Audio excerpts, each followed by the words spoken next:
ఎవర్రా మీరంతా?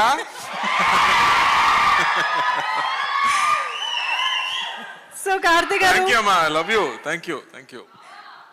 బావా, ఈ సినిమాతో బావా అనే పదం ఇప్పుడు ఎవర్రా మీరంతా ఎలా కామన్ అయిపోయిందో, ఈ సినిమాతో ఇదొక మీమ్స్ చాలా స్టార్ట్ అవుతాయి అనిపిస్తుంది. ఏం స్టార్ట్ అవుతుందని మీకు ఏమైనా ఒక క్లారిటీ ఉందా? దేని మీద మీమ్ అయ్యే పాసిబిలిటీ ఉంది అని? మీమ్ కి ఆ విస్తరాకుల దగ్గర కూర్చుని తిన్నప్పుడు కాదు, మీమ్ కి ముందు కజిన్స్ గ్రూప్ అని ఒకటి ఉంది కదా. అవును, అందరికి ఉందా? కజిన్స్ గ్రూప్ ఉందా? ఉంటేనే కజిన్స్ గ్రూప్ యాక్టివ్ అయిపోతుంది ఈ సినిమా చూస్తాగా. యాక్టివ్ అవుతుంది. This is the point actually. అందరు ఎప్పుడు చెప్తారు, ఏంట్రా ఈ గ్రూప్ ఇంత సైలెంట్ గా ఉంటుంది, ఎవరు మాట్లాడలేదు, ఒక మీమ్స్ కూడా లేదు, ఏం ఫార్వర్డ్ కూడా లేదని చెప్తారు కదా. ఈ సినిమా చూస్తేనే యాక్టివిటీ పెరిగిపోతుంది. పర్ఫెక్ట్. అయితే ఈ సినిమా చేస్తున్నప్పుడు లేదా ఫస్ట్ నరేషన్ తీసుకున్నప్పుడు మీకు గుర్తొచ్చిన ఆ కజన్ ఎవరు, ఆ బావమరిది ఎవరు మాకు తెలియాలి. దాని ముందు ఐ థింక్ మా అమ్మ ఊరు, అదే నాకు గుర్తొచ్చింది. నా సమ్మర్ హాలిడేస్ మొత్తం పల్లెటూరులో జరిగింది. సో సమ్మర్ హాలిడేస్ స్టార్ట్ అయ్యాక ఫస్ట్ నైట్ ట్రైన్ తీసుకుంటూ అక్కడ వెళ్దాం అండ్ తిరిగి రావడం అంటే వి స్టార్ట్ క్రయింగ్.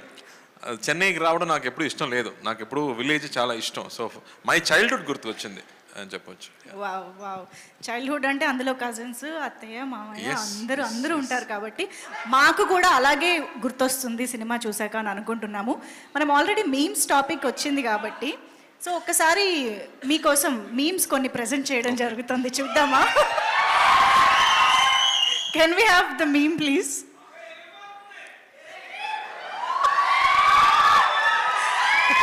దేవుడు ఉన్నాడు రా, దేవుడు లేడురా.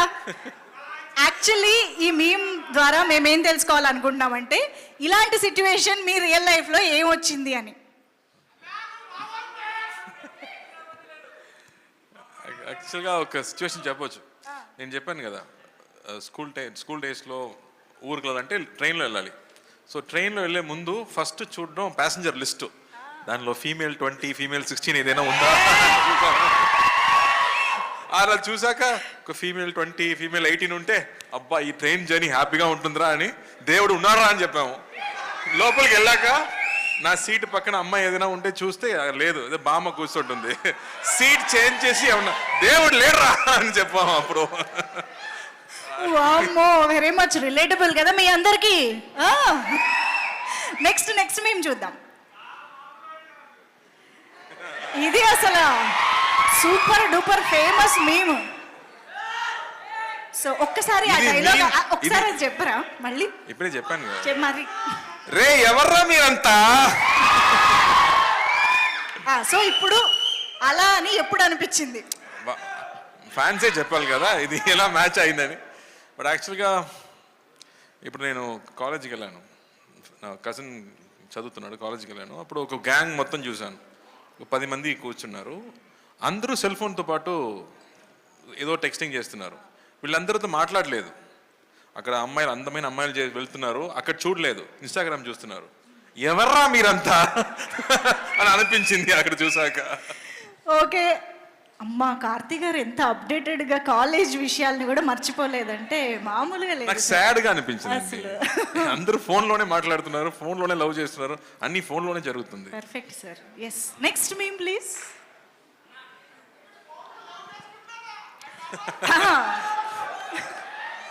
లడ్డు కావాలా నాయన?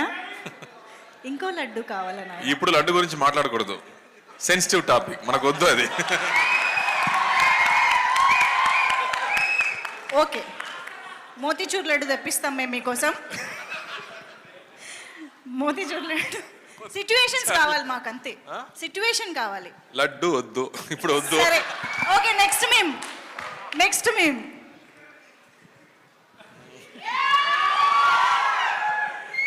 ఇది ఎందుకు మీ యాసలో మీ స్టైల్లో చెప్తేనే ఆ డైలాగ్లో ఉంటుందండి. కొన్ని సిచ్యువేషన్స్లో మన చేతిలో ఏం లేదంటే ఏం చేయాలో చెప్పనా, చిల్లవ్వాలి. సో రిలీజ్ డే ముందు, రిలీజ్ డే ముందు ఇదే మనకి మీమ్. ఇప్పుడు ఫోన్లో వాల్పేపర్గా పెట్టుకుని చూసుకుని ఉండాలి, అంతే. అమ్మ పని అన్నీ అయిపోయింది, ఆ తర్వాత ఫ్యాన్స్ చేతిలోనే ఉంటుంది కదా, సో అప్పుడు చిల్ అవ్వాలి.